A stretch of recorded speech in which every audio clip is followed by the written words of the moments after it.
I would like to introduce the panelists. So we have Chief Judge Joseph Cardoza. He is retired now. He was the circuit court judge out in the Second Circuit. His bio is on the screen. He is in the judiciary office right now, so he's kind of like he's still in court. We also have David Chee. He is an attorney. He typically represents landlords. We have Dan O'Meara. He is the Honolulu Consumer and Housing Managing Attorney for the Legal Aid Society of Hawaii. He's been very helpful in giving a lot of information on what's been going on from the tenant perspective. And then we also have Tracey Wiltgen, the Executive Director of the Mediation Center of the Pacific. The Mediation Center of the Pacific, we're very grateful to have with here. They're typically the mediation that's in the court. So if you've ever gone into the small claims court on a landlord-tenant dispute, it's typically mediators from the Mediation Center of the Pacific there helping these landlords and tenants. As a quick disclaimer, the views of the panelists are their own and do not reflect the views of Hawaii Realtors. Nothing said during this webinar should be taken as legal advice, and there is no creation of an attorney-client relationship between yourself and any of the panelists. If you do have questions beyond this webinar, viewers should contact their own attorneys to obtain advice with respect to their own particular legal matter. The questions asked to the panelists may be modified to protect anonymity.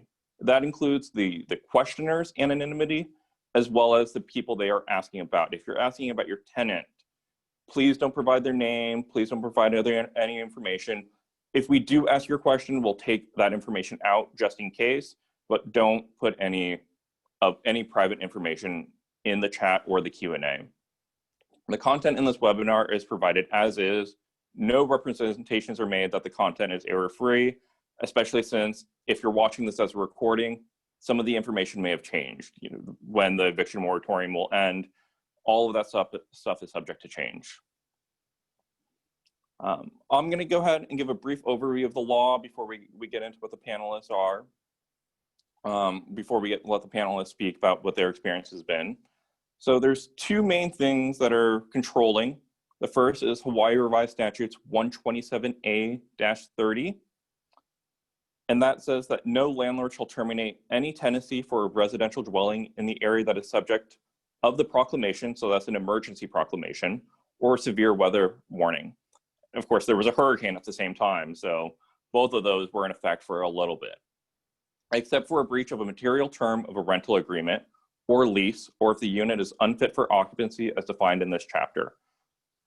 And then it says, and this is a key point that I think a lot of people have asked questions about, nothing in this chapter shall be construed to extend a fixed term lease beyond its termination date, except that a periodic tenancy for a residential dwelling unit may be terminated by the landlord upon 45 days written notice when the residential dwelling unit is sold for a bona fide purchaser for value, or when the landlord or immediate family member of the landlord will occupy the residential dwelling unit.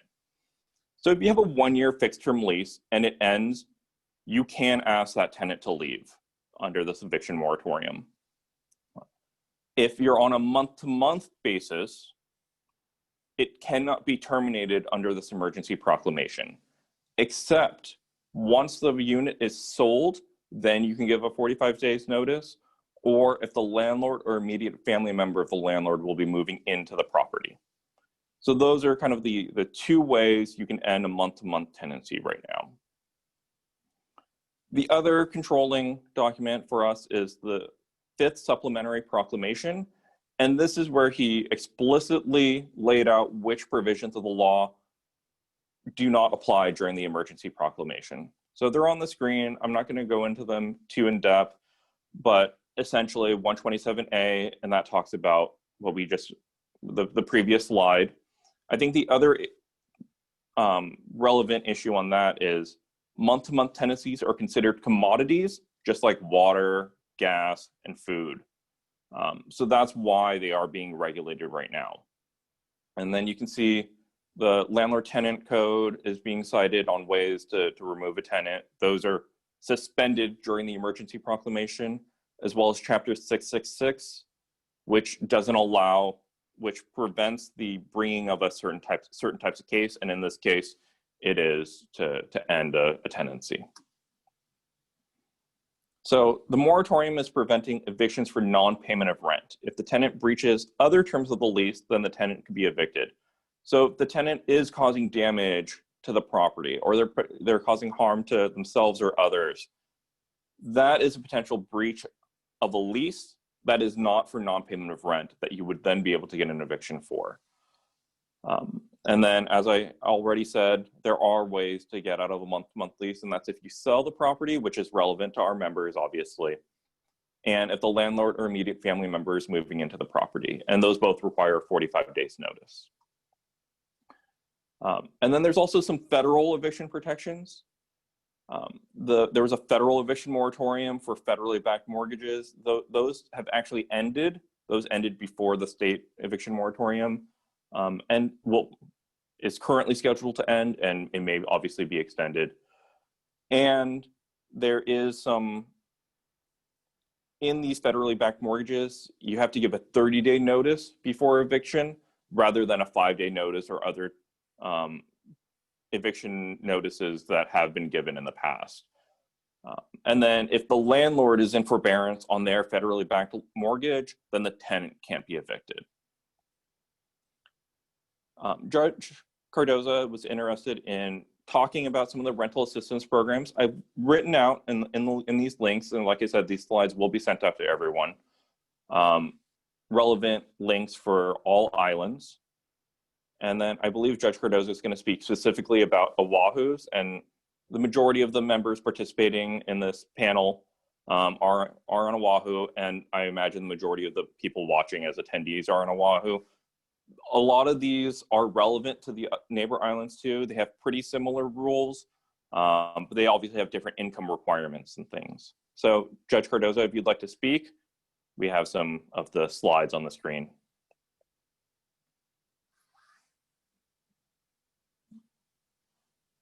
We can't hear you right now, Judge. All right, well, thank you very much, Andrew, and good morning to everyone. There are some very important programs that may help everyone save some time and expense, especially the time and expense associated with pursuing an eviction. These programs recognize the importance of an income stream for landlords and the importance of avoiding homelessness or other outcomes for tenants. First, I will note that when it comes to COVID-19, circumstances can change on a daily basis. Also, those involved in implementing these programs are constantly looking for ways to improve the programs. Today, I'll give you what the information is as of today, and I can only provide you with the highlights of these programs. There are many, many other details that are relevant.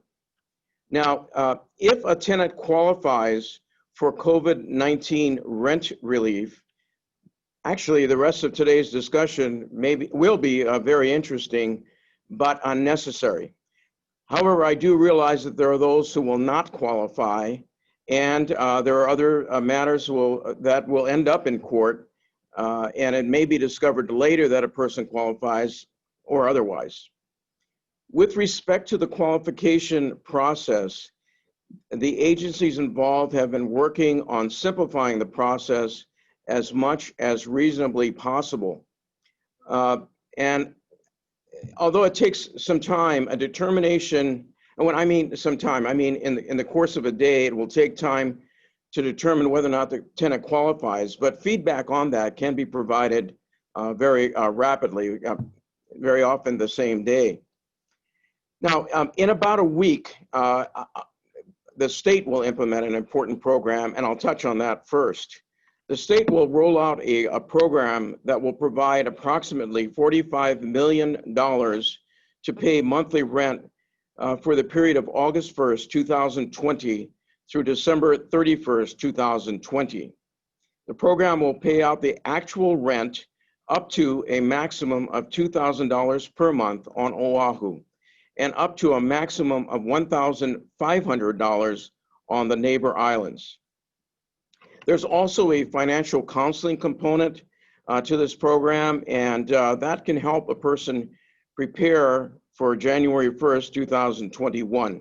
So that's another important feature. Now, the state agency that will oversee or is overseeing this and works very closely with a legislative subcommittee, and Tracey is on that committee, is the HHFDC. And Aloha United Way and Catholic Charities will be and are the lead agencies in administering the program. Catholic Charities will be the lead agency on the neighbor islands. Once a tenant qualifies for this funding, the tenant will receive an approval letter and a simple agreement can be entered into one of the mediation centers throughout the state, such as the Mediation Center of the Pacific, can and is ready to assist with this process. And they've been working on what I'll call a rapid response mediation program so that it can immediately respond to the needs of individuals. Payments go directly to the landlord. So if a tenant qualifies for funding, the payments, the rent payments will go directly to the landlord. Now, each of the counties has a program. And the links to these county agencies, as Andrew has showed you already, are provided in this slide presentation. I'm going to give you an example of one of the programs, and that's the City and County of Honolulu. It's Household Hardship Relief Program. This program is already in operation. After this session, if you wanted to encourage somebody to call and apply, that could be done today.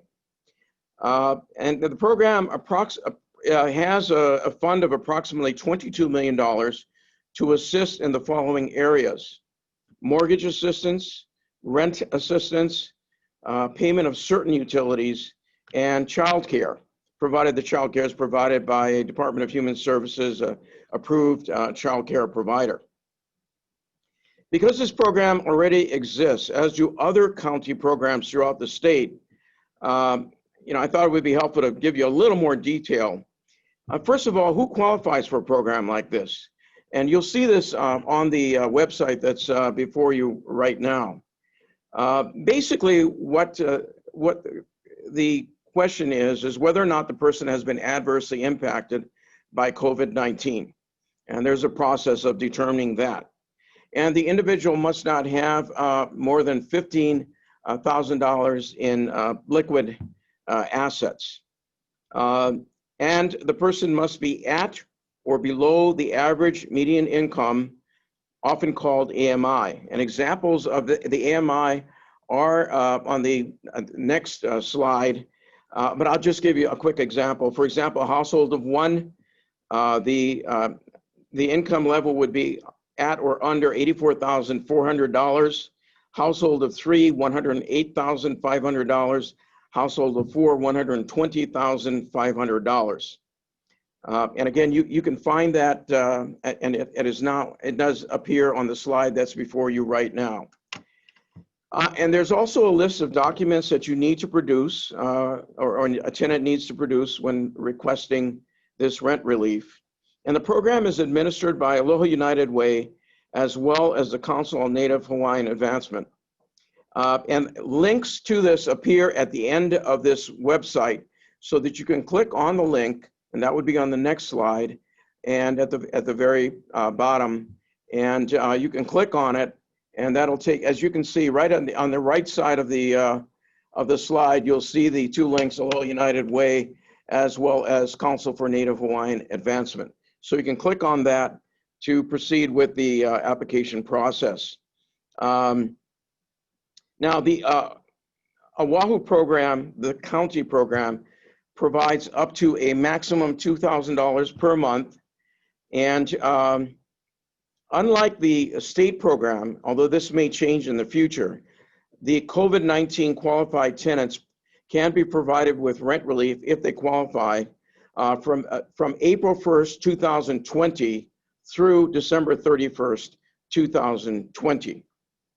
Now, landlords may be in the best position to inform their tenants of the availability of these programs. Presently, it appears that the county programs may be underutilized. And thus, the programs are attempting to get the word out in as many ways as possible. Now, it is recognized that applying for relief under any set of circumstances can be confusing. Thus, the agencies involved, as I've mentioned, have been trying to work on simplifying the process. A person can apply online. There are going to be credit unions and health centers involved in assisting the process. And this provides the greatest access for all concerned. Please keep in mind that a landlord is not required to file an eviction case in court if a tenant wants to pursue COVID-19 rent relief. A short and simple written agreement can be reached through one of the mediation centers, such as the Mediation Center of the Pacific, and this would result in the landlord being covered through the end of the year and the tenant having a home. Please keep in mind that these funds are available on a first-come, first-served basis. Right now, on the island of Oahu alone, there's approximately $67 million available. And now, what happens if there's a complete lockdown order due to the recent surge in COVID-19 cases? Well, mediation centers have equipped themselves to handle mediation through many other means, for example, online. And Tracey may be able to, or probably will touch on that. So not being able to leave your home would not necessarily prevent a person from accessing these critically important relief programs. At the end of the day, if a landlord can receive the rent that is due and the tenant can avoid eviction, both will survive through these unprecedented times. On the other hand, if someone is evicted, then there are many consequences that flow from that. And if a landlord isn't getting rent, then of course there are obvious consequences that flow from that as well. Thus, it is in the best interest of all to make sure that individuals pursue these programs because they do provide very real and viable opportunities to survive through this pandemic. Thank you. Thank you, Judge Cardoza. Again, as the judge mentioned, hopefully, if your tenants can take advantage of these programs, all of these eviction issues will go away. Obviously, not all of them will be able to either qualify or are potentially willing to apply for these programs. So I think we can talk about the eviction moratorium in two parts. The first is what's happening right now with the eviction moratorium ongoing, what everyone's experience has been, and then afterwards we'll talk about when the eviction moratorium ends and maybe some speculation on both when it will end and what will happen after. So we'll separate those questions out for now. So let's talk a little bit on what's happening now. I imagine most of the questions will be answered either by David or Dan. I may have some things to interject here and there, and then Tracey may have may be able to speak a little bit about mediation that's been going during the eviction moratorium as well. So I'm going to stop sharing the screen so we can see more people. So let's start with one of the easier ones. We talked about it earlier, and either Dan or David can talk about this. Does the unit have to be sold, or can there just be an offer in process in the works for an eviction for the 45 days notice to be given? Our view is that it has to be the bona fide purchaser who actually makes the 45-day notice, so it actually would have to have been sold in our view. So. And I'm going to agree, because if you look at 127A, the particular provision that says when the 45-day notice can be given, it says when the residential unit is sold to a bona fide purchaser. So until it's sold, that provision isn't triggered. Okay, thank you. And then related to the sold issue, does this sold apply to a whole building? If it's a multi-unit building, does that apply? Or is it, only single units at a time? I'll take that one. Maybe, I'm not sure if Dan agrees with me, but I think it means that if any unit that is transacted and sold, so whether it's 1 or 100 or 1,000, if the transaction happens and the unit is sold and ownership is changed and there's a bona fide purchaser, then I think that you could give the 45-day notice. Agreed, correct on that, yes.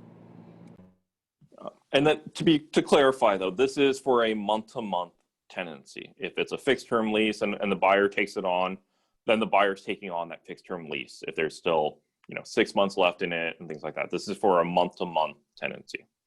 Correct. Yeah. So if you have a tenancy that is already, halfway through a 1-year term and the property is sold, it's sold subject to that existing tenancy.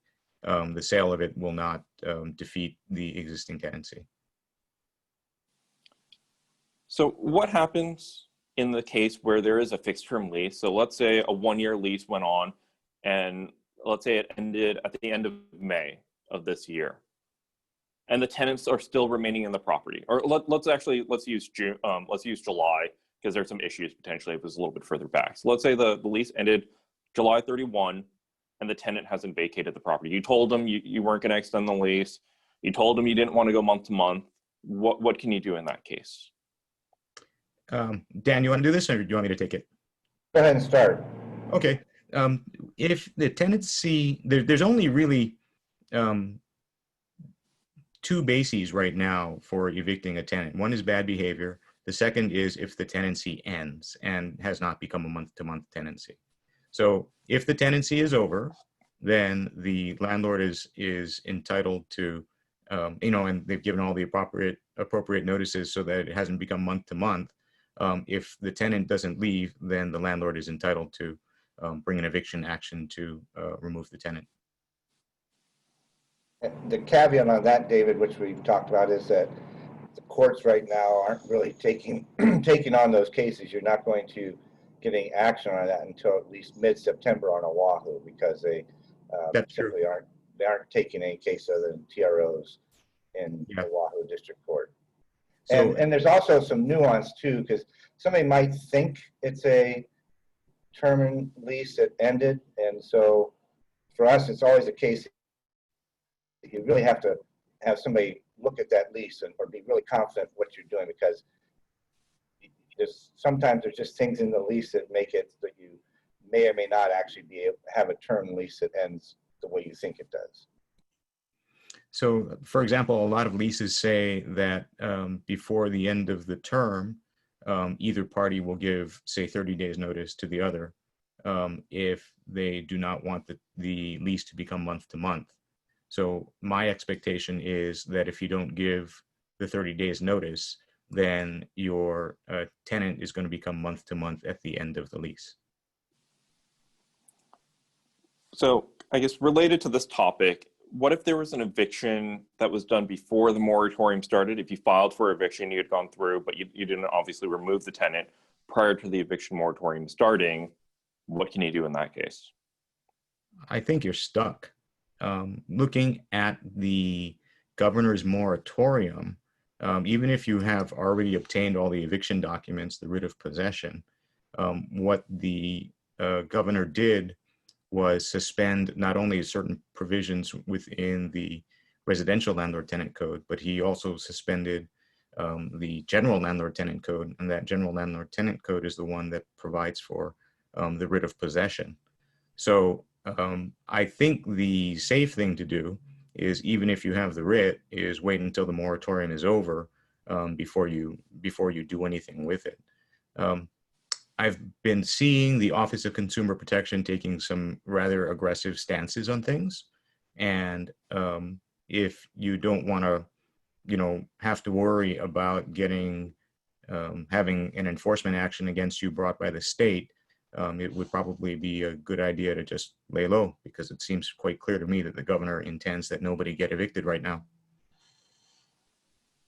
And the other addition to that is that the sheriff's office has made it clear that they're not intending to execute on any writs during this period. So there are people in that situation, the scenario you mentioned, Andrew, and as David mentioned, they really are kind of stuck until this moratorium's over. One thing about the writs is that I did speak with the sheriff, the person in charge, and was informed that if you have a writ that has been issued because of a bad behavior problem, where a tenant is being evicted because, say, they're being violent or they're trying to burn the place down or something like that, then they will have those documents reviewed by the AG's office. And if the AG's office approves, then the sheriffs will go and help.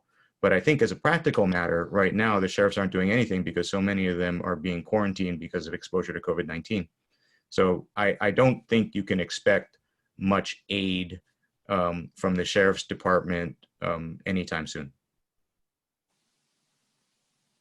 Okay. So maybe the judge can speak about how the actual rental assistance program, or maybe Tracey can help with this too. We had a question on, we had said in the slide that the payments go directly to the landlord. Do they go to the landlord, like the owner of the property, or could they go to the property management? Does it matter who we get sent to? Does that rental assistance program speak to that? You know, this is something that probably is best addressed at the time that the hopefully short and simple mediated agreement is worked out, and that I believe will be a fairly simple process. And in that document, I think there can be an agreement reached concerning exactly how the payment should be made. Often that's in settlement agreements, that's what's provided for anyway. So here, if there's a question, I think that's something, I think one sentence should take care of it to resolve in very clear fashion where the payment is to go. Tracey, you want to add anything to that?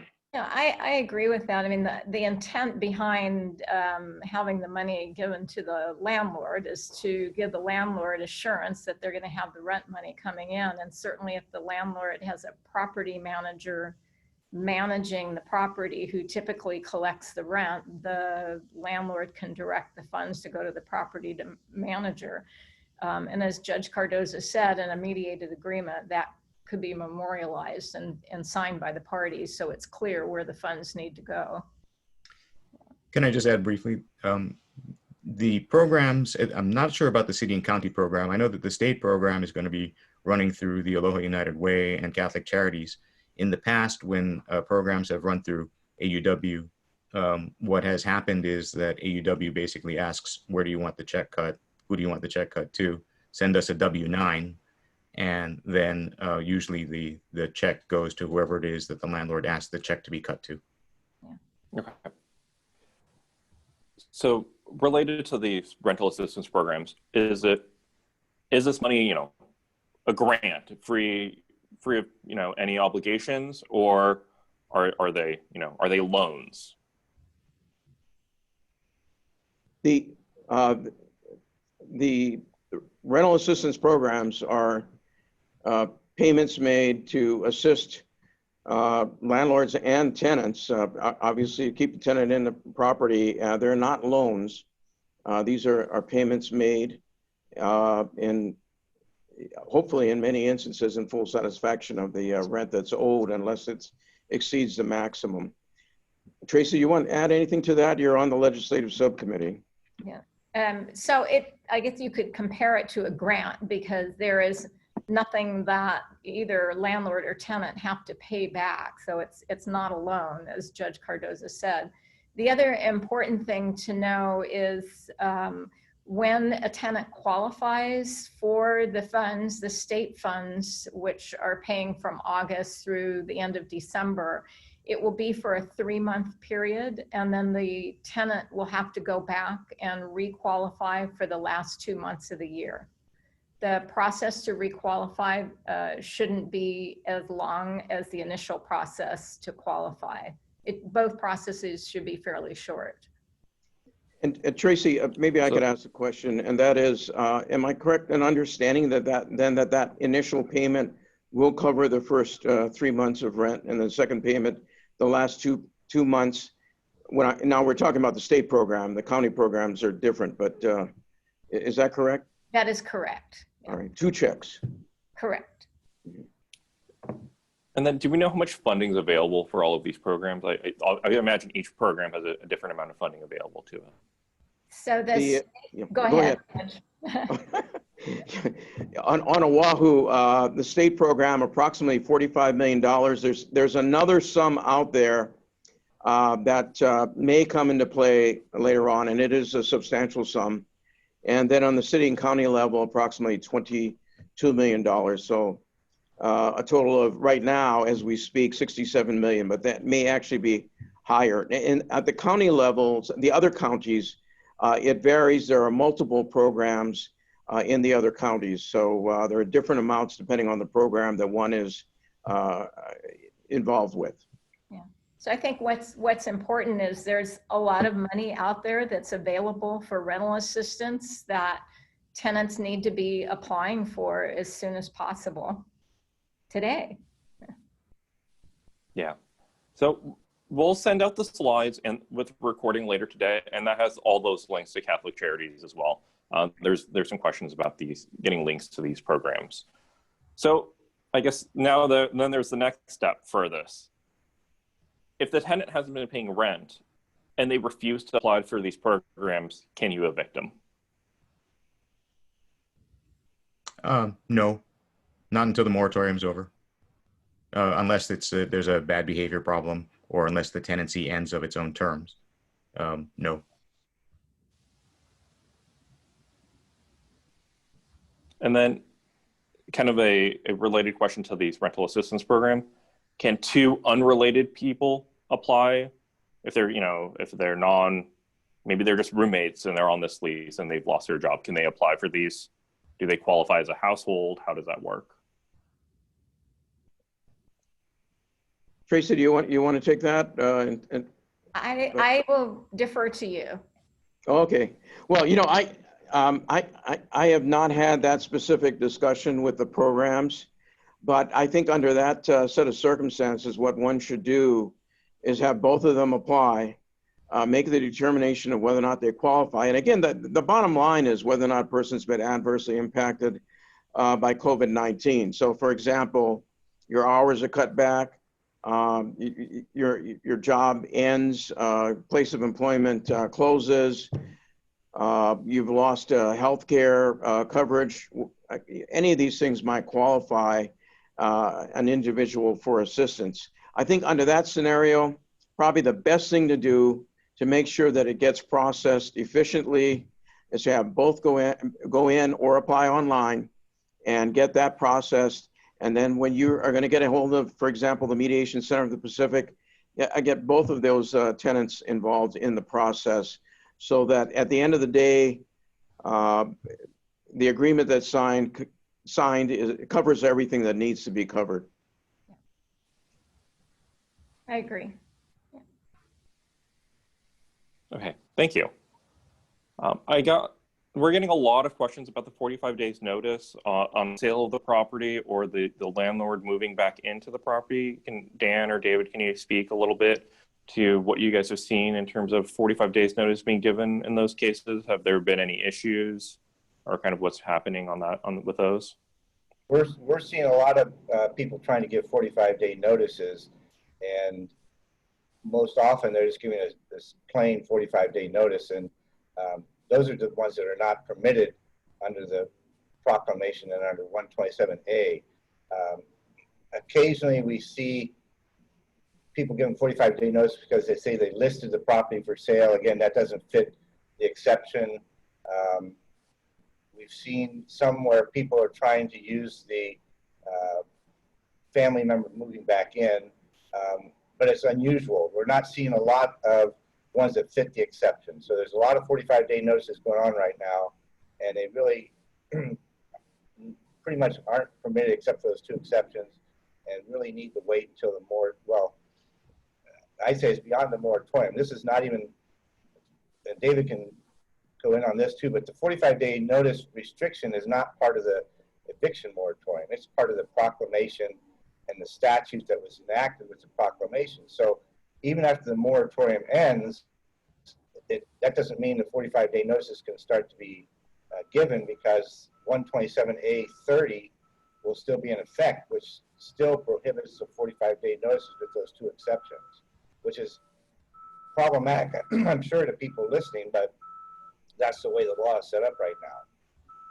Yeah, and Dan's correct. If you look at 127A, it is triggered automatically, even without any sort of declarations or proclamations by the governor, that as soon as an emergency is declared by either the governor or by the mayor, or even if there's a severe weather situation, like they don't even need to declare an emergency. If a severe weather emergency is declared, I think by the National Weather Service, then this emergency proclamation comes into play. And for the duration of the emergency, you cannot terminate a month-to-month tenancy on a 45-day notice, except under those two exceptions. One other thing that is notable is that the price of rent isn't supposed to change either during the pendency of an emergency.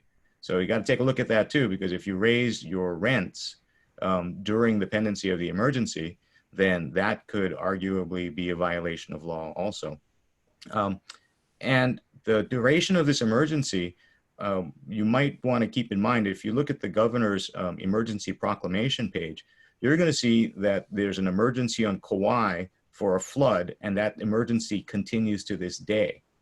So I'm not expecting that this COVID-19 emergency is going to be released probably for years. And that's the point too, is that I think there's a misconception out there that we just addressed, which is that people think they can wait until the moratorium is over, and then they can start sending out 45-day notices, and that's a misconception. It's not permitted under the way the proclamation. They're two separate. The 45-day notice is separate from the eviction moratorium, and I think that's easily confused, and we see it often where landlords are saying, well, I'll just wait till the moratorium's over, not understanding that they're two separate items. And I think to clarify again here, these are for month-to-month tenancies. This is not for a fixed-term lease. If you guys are on a normal fixed-term lease and it goes for 1 year and you're signing a new lease with these people for another year with these tenants, you can raise the rent in that new lease. But if you're on a month-to-month, David's shaking his head, disagreeing.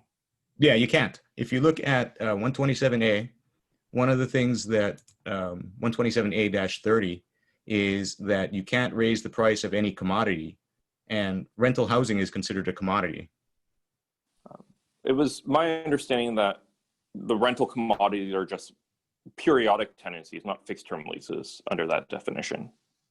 Let's see, if we go down to commodity, it just says residential dwellings. It doesn't say anything about, it doesn't limit it to month-to-month tenancies.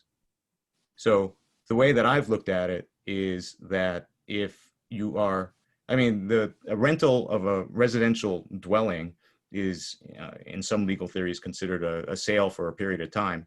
But the way that I've been looking at it, and I think that the way that the governor's been looking at it, and I think the Office of Consumer Protection looks at it, is that if you raise the rent during the pendency of an emergency, then you have violated 127A-30.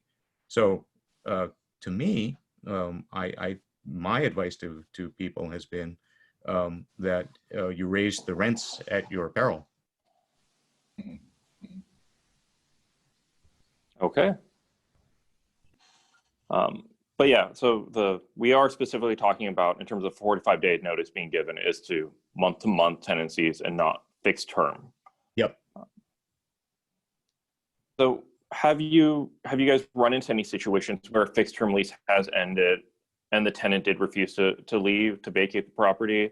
What has happened in those situations?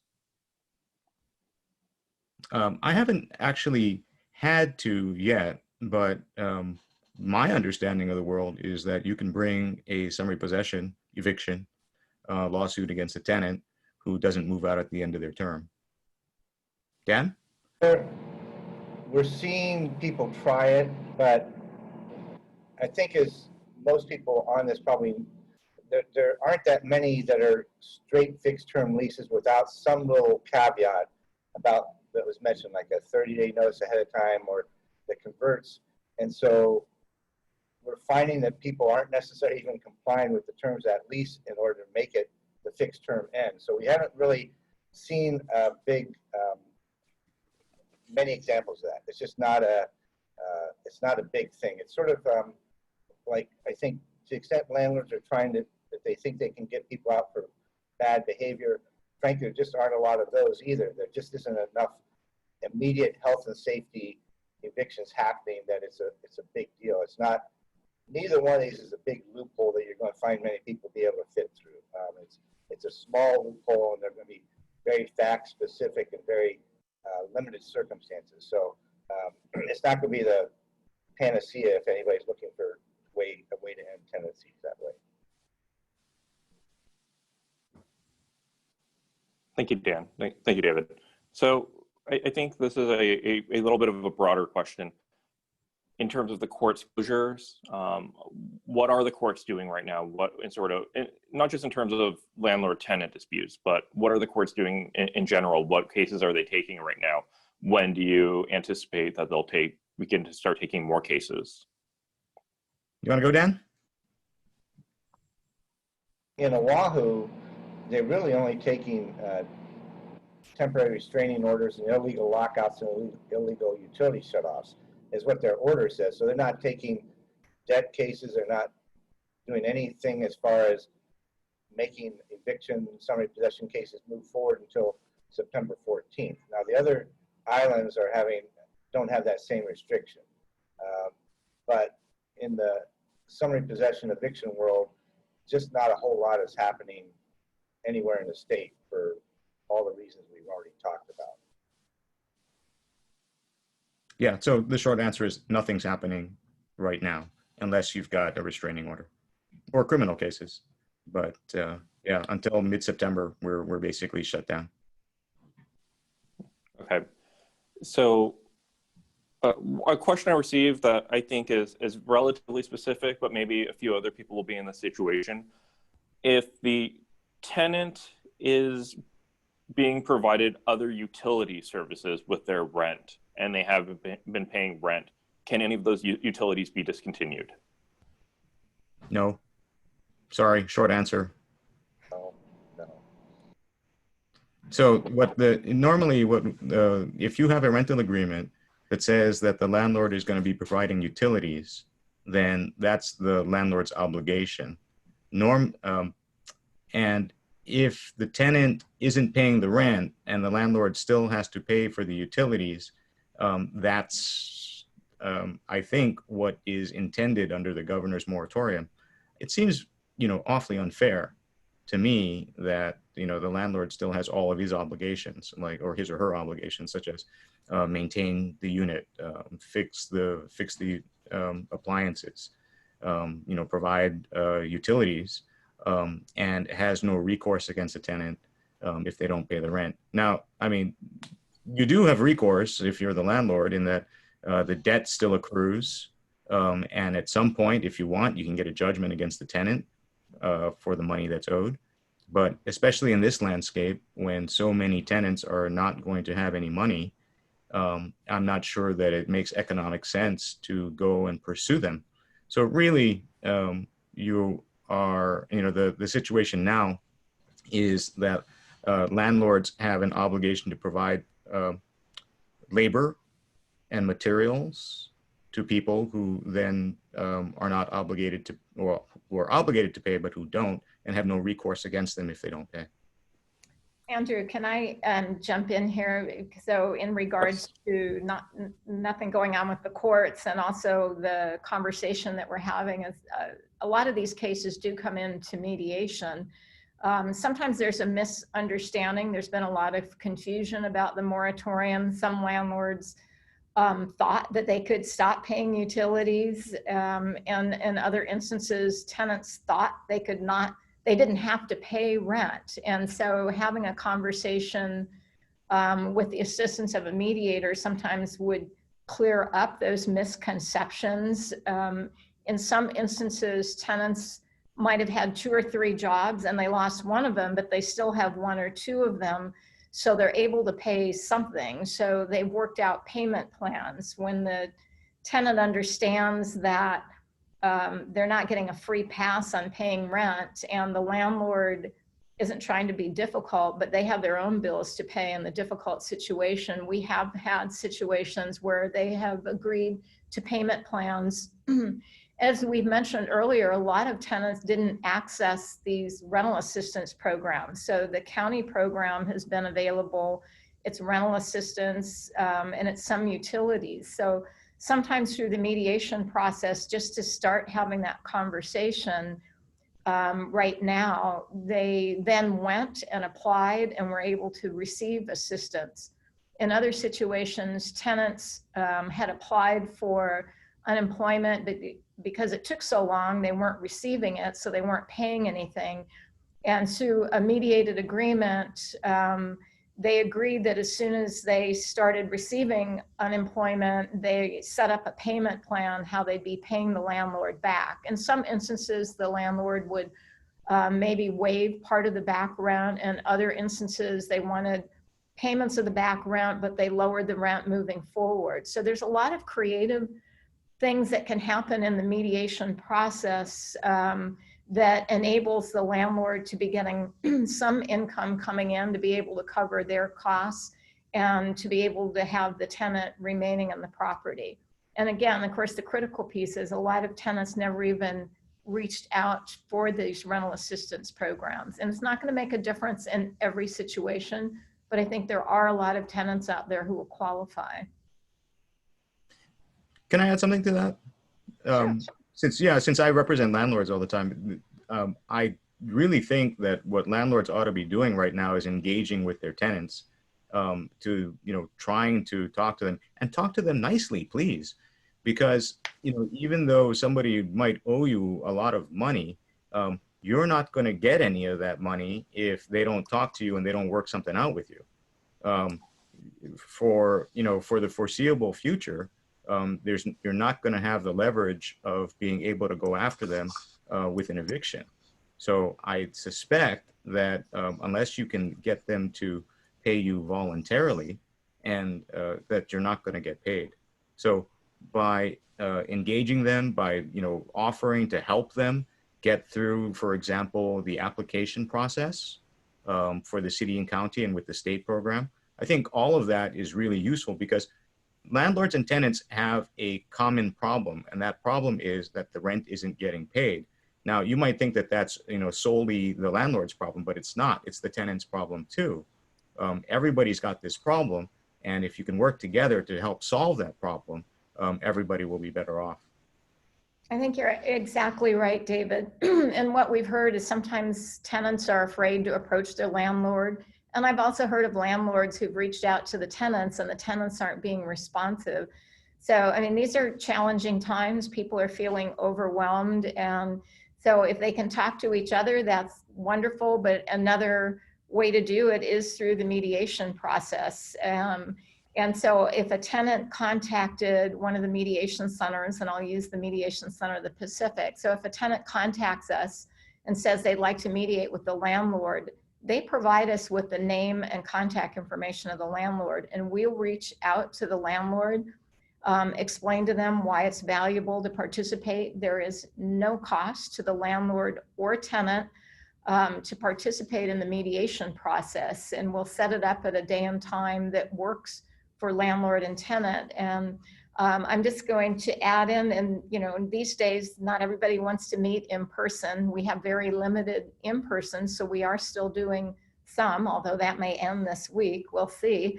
But we provide mediation via phone, via video conference, if you have the equipment. And we also have an online mediation program, which I think is particularly good for tenants who've qualified for the rental assistance and they just want to memorialize agreements with the tenant. So with the online mediation program, you're going to be able to click on a link. You'll go right into a secured portal. It's like emailing back and forth, so you can do it at your leisure. You're not wedded to a certain time, and the mediator will be working with you online. And if you're able to reach the agreement, memorialize it, you sign it electronically. So it's really easy. For cases that are a little more complex, maybe the tenant situation, maybe they didn't qualify for the rental assistance, so there needs to be more of a conversation. I would really encourage the video conference or phone mediation. And I know some people are a little intimidated by the technology, but it's really easy because they're participating. They're clicking on a link and participating, and the mediators are doing the work of moving you in and out of breakout rooms. So it's certainly worth a try. It's going to take an hour and a half of your time, but it can really help landlord and tenant move forward in those conversations that David's talking about if they can't do it on their own. Could I also add that you really ought to try it on your own first, though, because I mean, there's only so many mediators, and they only have so many resources. And also, you know, you probably have the best relationship with your tenant anyway. If you can talk to your tenant, then you don't necessarily need to have a mediator involved in order to come to some agreement.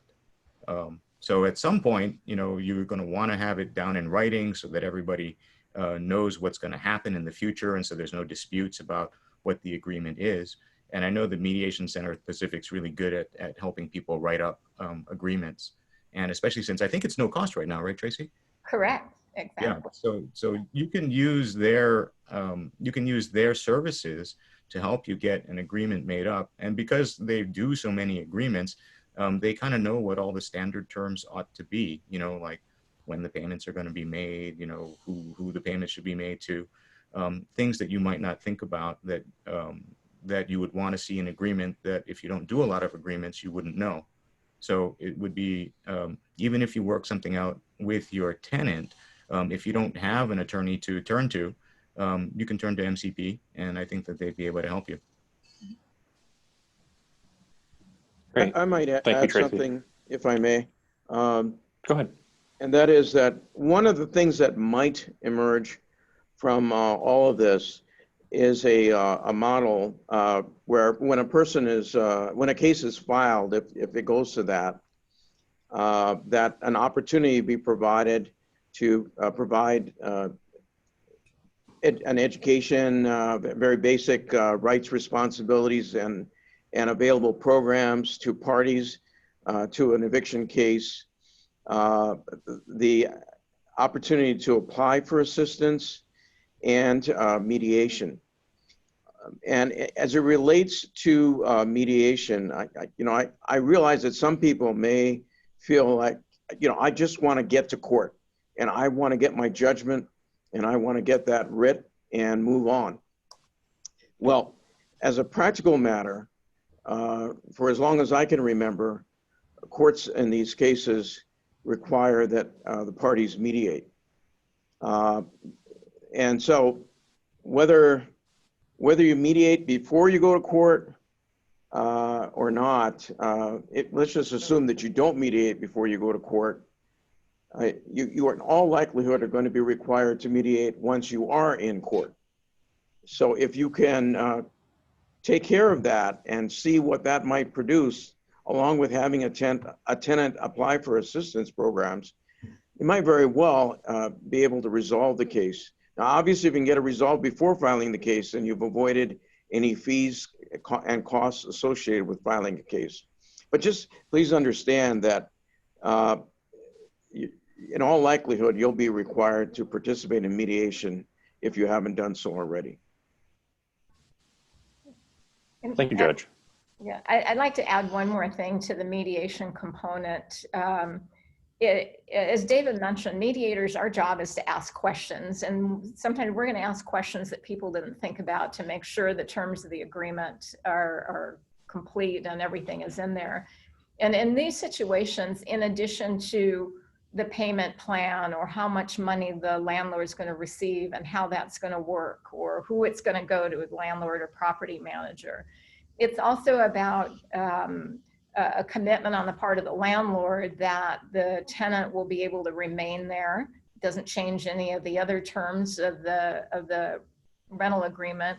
But in addition to that, a commitment on the part of the tenant to take advantage of financial counseling so that they're looking at their future, so that the landlord and tenant don't end up in the same position. Maybe they work out a great plan, the tenant qualifies, and through the end of December, and then January rolls around and they're in the same situation again. So that way the tenant is going for financial counseling, and coming up with a plan for the future that will enable both tenant and landlord to be able to look ahead and not have to worry that they're going to have to keep coming back and remediating or going to court all over again. So I think that it's important to look at the bigger picture as well.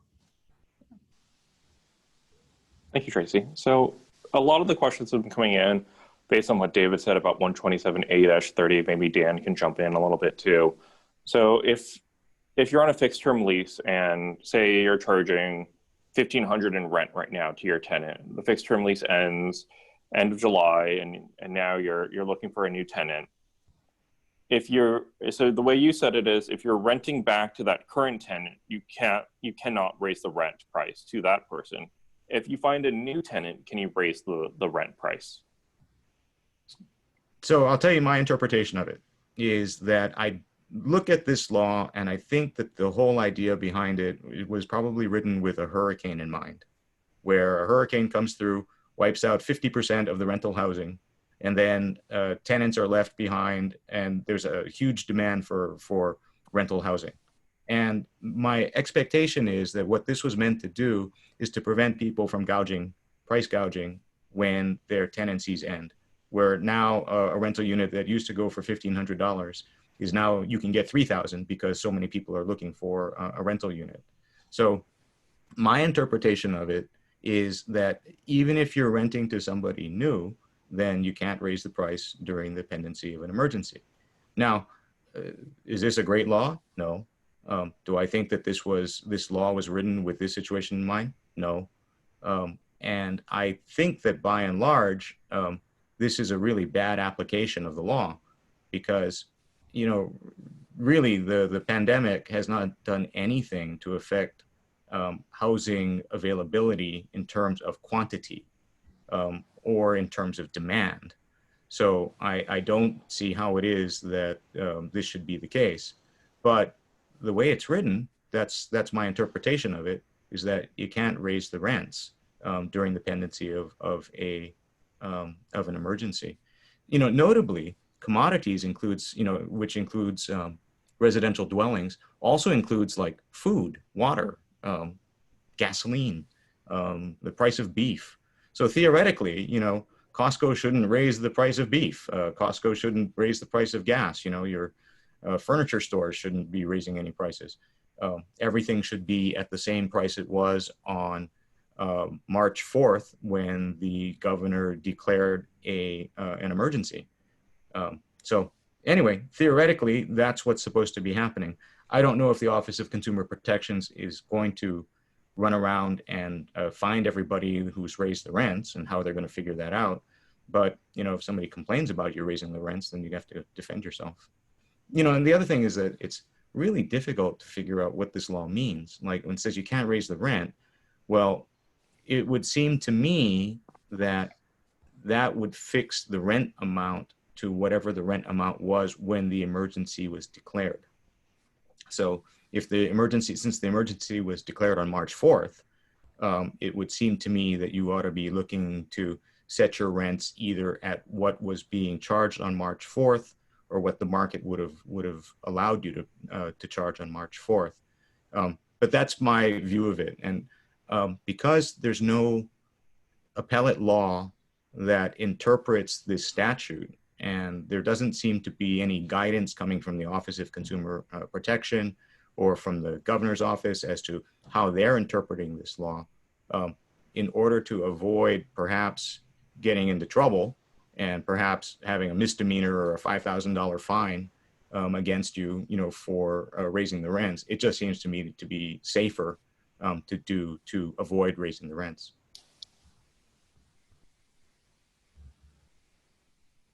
Thank you, David. Yeah, sorry, I went on too long. No, not at all. So I think those are the majority of the questions I think that are really related to what's going on now in terms of what's happening today with the moratorium ongoing. Let's shift ahead. Let's look forward now and think about what's going to happen once this moratorium ends. It's currently scheduled to end at the beginning of this month. I don't know if there's been a press conference while we've been on this webinar. But if it's currently scheduled to end at August 31st. Let's say it does end, just for the sake of the discussion right now. What does everyone think will happen come September 1? Dan and I are going to be busy. Very busy, and I think that what's going to happen is that when you look at the process, September 1 would be when people can start to send out non-payment notices. It'll either be a 5-day notice or a 30-day notice if it's a federally backed mortgage. Then you're going to have to wait till whatever period of time is over before you can file your lawsuit, which puts you probably at least until the second week of September or even late September if you have a federally backed mortgage. Then you are going to file your case, and it will be set for a return hearing, and there's discussion. It's not determined yet exactly what's going to happen. There's some of the neighbor islands look like they're going to set the return hearings 30 days out in order to allow time for that mediation or for people to get that assistance before they have to go to court. So if it ended September 1st and you had if it wasn't federally backed, you get your 5-day notice and you go to court and they end up with a 30-day return, you're still looking at sometime in October before you would have to appear in court. If they don't do that, you'd be looking at more like a second half of the September return date if they don't change their return date policy, which we think they're going to. And we expect there to be more volume, which means things are just going to be delayed. There's going to be, even if you get a return date and want to have a trial, you're probably going to be looking at more time. On the other side of it, historically, in landlord-tenant cases, about half of the tenants default. That is, they don't respond. I think there's a sense that now the default rate might go down a little bit because you can either provide a written answer or you can appear virtually, because they've seen in other places in the court where they've allowed virtual access that the default rate goes down. So you might actually have more people appearing in court or defending themselves in some fashion. So in the short of it is you're looking at the earliest sometime in the second half of September, maybe into October, before anything's really going to happen on your case, which then gives that much time for the parties trying to work something out, or the tenant to plan their exit strategy at that point. Yeah, one thing to consider is that at least in Honolulu, they are down several judges. Several judges have retired, so there's fewer judges to go around to do anything. There's also, there is a hiring freeze and a lot of people have left. So I'm expecting, I don't want to use the word chaos. I think I want to say that we are going to be looking at a very, very overworked court system that is going to be slammed with about 6 months worth of eviction cases. I think the Honolulu District Court normally handles about 1,500 eviction cases in a typical year. So if we just said, okay, if this was a regular year and you took, half of that, you'd be looking at 750 cases that have been backing up. It's probably a little bit less than that, but something in that neighborhood of about 750 cases. And then on top of that, this is not a normal time. And so we're going to have more cases because more people have not been able to pay the rent. So if my own personal guess is that you're looking at somewhere 800 to 1,000 eviction cases being filed around as soon as the eviction moratorium lets loose. Now, that assumes that people have not gone and participated in the government programs that are available to help pay the rent. And it amazes me that people have not taken advantage of it because it's free money. It is literally free money. So it's astounding that people aren't taking advantage of it. But it seems that without a threat of eviction right now, a lot of people are not feeling motivated to actually do anything to go get the money. But in any event, I'm expecting, a system that is used to taking about 100 cases a month is now going to be hit with taking 1,500 cases of, I'm sorry, about 1,000 cases in one shot, and they're understaffed and overworked, I'm expecting it will be difficult. And then I don't know if Tracey, you can speak to what may happen in terms of if there will be a backlog for mediation when this eviction moratorium may lift. Yeah, so the expectation is the cases will be referred to mediation. Similar to what David said, some people are not going to be responsive to us, so they won't participate. We do anticipate we are recruiting more mediators to be available. We're going to set up certain time frames and have mediators mediate the cases back to back. Typically prior to COVID, when we had on-site mediation at court, the mediators would have approximately between 15 and 30 minutes to mediate. So it was very fast. It was either they were going to work out an agreement or not. And while it sounds like that probably would never result in agreements, about 50% of the cases would result in agreements on these evictions. 22% would work out agreements where the tenant would remain on the property, and the other percentage where they'd work out a move-out date.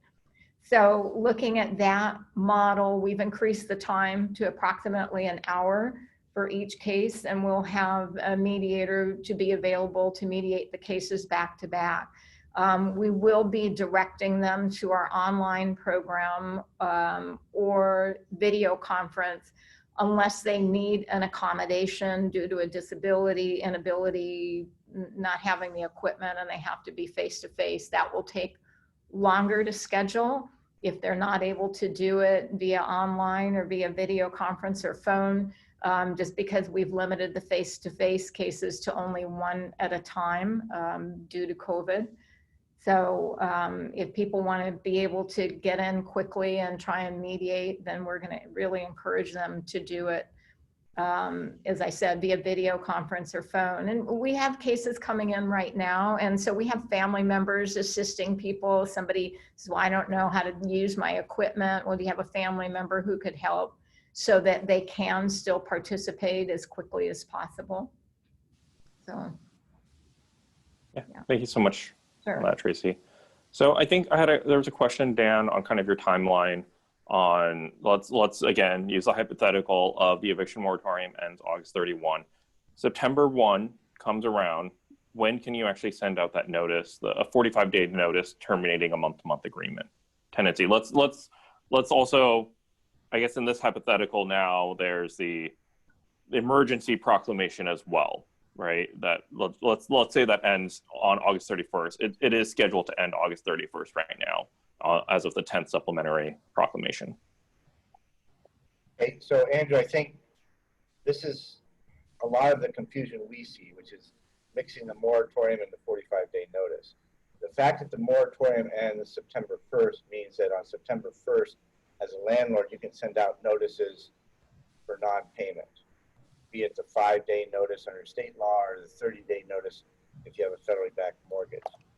The fact that the moratorium ends does not impact your ability to send out a 45-day notice.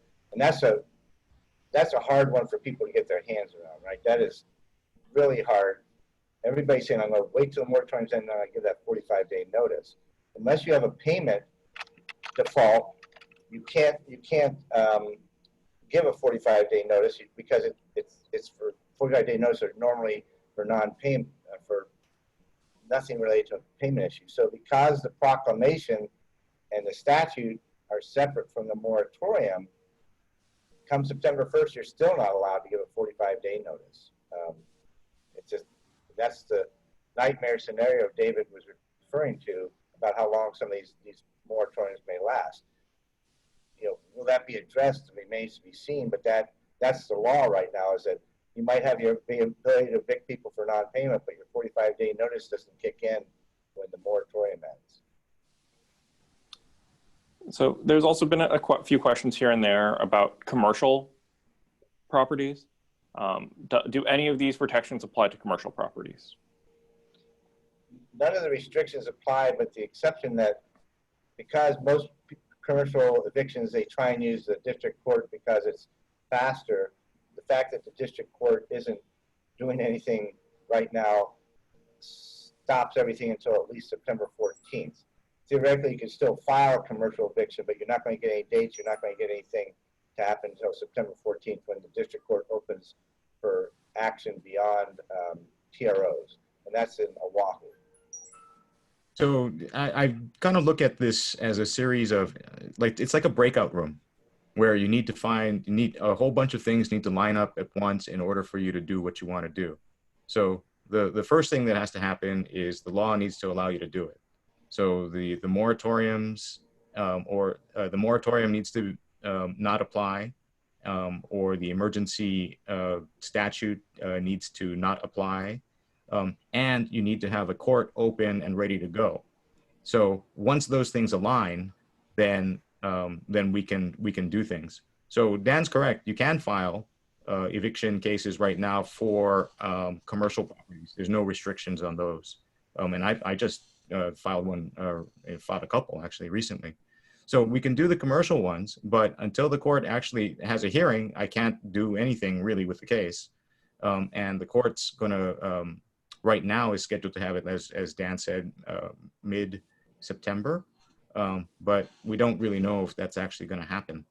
So for the time being, you are stuck in that breakout room because you can't, because the things that need to align are not aligned. Thank you, David. Maybe either Tracey or Judge Cardoza can speak to this. Are there any restrictions on the rental assistance programs for non-citizens? Not that I'm aware of. I was going to say the same thing. I'm not aware of such a restriction. Okay. I think we hit most of the major questions. I don't know if is there anything that Dan, David, Tracey, Judge Cardoza that you guys like to speak about on this topic before we close out? I just want to tell the landlords out there, hey, good luck. Hope you guys really, you should take seriously engaging with your tenants, because if you're going to get paid, that's how you're going to do it. I agree. I think the key is to start talking now. And if it's difficult, to contact the Mediation Center so that you can engage, and to really encourage your tenants and assist your tenants in applying for rental assistance. There's money there. Yes, and I agree as well. And I think this is a very important period of time that shouldn't be lost. The state program will roll out probably next week, and the city and county program and other county programs have rolled out. So it's critically important before things become even more difficult to take advantage of these programs. And it may be that the first time you work your way through it, perhaps it will be a difficult experience, but it'll be a learning experience. And I think every time someone is able to completes the process of navigating that and payments are made, everyone will become more and more efficient at the process, and more individuals can resolve these problems without having to go to court. And the money is there, and there's a lot of money there, and it's unfortunate that you know, at this point in time, these programs are not being utilized to their fullest potential. So I would really want to encourage individuals to seriously consider working together to create a successful model for all concerned. And one of those ways is to take advantage of this time right now to see if a tenant qualifies for COVID-19 rental assistance. And by the way, there, as I mentioned at the beginning, there's also mortgage assistance. And if so, it may be that you'll be able to, if you're a landlord, get the rent payments, including unpaid rent, soon, and move forward, and then prepare for 2021. So I really want to encourage that to occur. Thank you very much. And Andrew, from our perspective, we recognize that it is hard for a landlord right now to comply with all the laws, to understand them, much less comply with them all. And where we see problems are with landlords who think they know what's going on and just take action without ever having really gotten any good advice. And those people, if they run across somebody like us or somebody else who defends tenants, they're putting themselves at risk. Those landlords are putting themselves at risk. So it is admittedly complicated. It is admittedly not geared to be landlord friendly the way these laws are set up. But because of that, if you want to stay out of trouble, you really ought to seek some advice rather than just sort of anecdotally rely on what you think you're hearing in the paper or what you hear from somebody else. You're much better off. You're going to stay out of trouble. You're going to stay under everybody's radar who's looking for these issues if you just get some good advice and follow it. So, you know, I might add to that for those that have attempted to work around the moratorium and have filed a summary possession, in other words, an eviction case, as a practical matter, as I understand it, Dan, you can correct me if I'm wrong, but those are meeting with a dismissal of the case. Sometimes the court will authorize a waiver of the filing fee when the case, if and when the case is refiled. But as I understand it, some of these cases, if not most or all of them, are being dismissed if the basis of the eviction case is a failure to pay rent and it's been filed during the moratorium.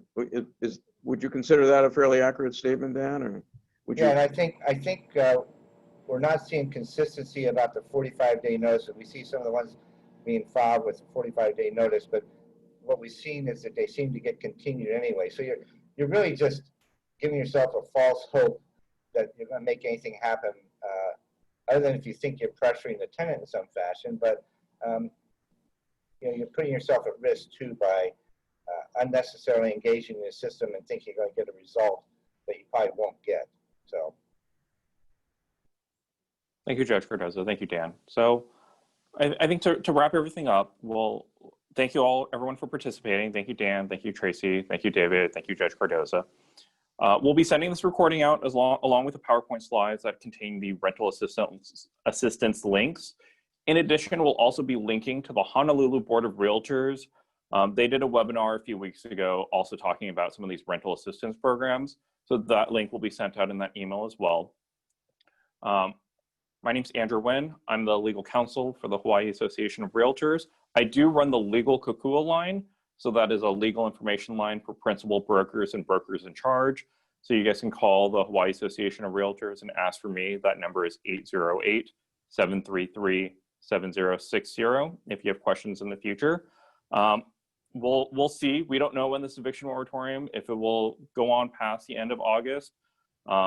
If it does, you'll have this information available for your reference later. If it keeps going down the line, maybe we'll do another one of these. So thank you, everyone. Thank you for participating, and thank you, everyone, for coming to attend. Have a great day. Thanks. Thank you. Everyone, bye. Bye. thanks a lot.